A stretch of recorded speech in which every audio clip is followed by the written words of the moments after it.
We're going to dive right into the S&P 500, or if you trade the Nasdaq, this is going to be for you as well, right? So if you're in bearish market conditions, how can you take advantage of such a bloodbath? Well, let's go over it, right? So you don't want to neglect how you trade the markets themselves, right? So we always start with our market structure. So notice how we have a structural high, structural low. This is the breaker structure, right? So from here, I would mark my structure something like this. I would start off with basic market structure, get an overall feel for the market. We had a pullback over here, and then we had our final all-time high over here.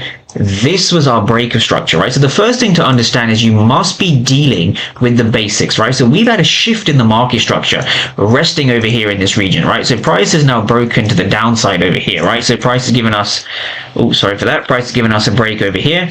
And now from here, when I mark out my structure, right? I was explaining to a few of my students, when I mark out my structure, I want to see sharp moves down, sharp moves up, sharp moves down, sharp moves up, sharp move down. So you're looking for these sharp areas in price over here. So when we look at the actual price action, this for me is still a structural range because the fair value gap is all the way up here. Now with that being said, we also had another sharp move down, right? So we are now inside of a dealing range. So what do I mean by a dealing range? So once you have your structure established, right, we're looking at a dealing range. So a dealing range is the most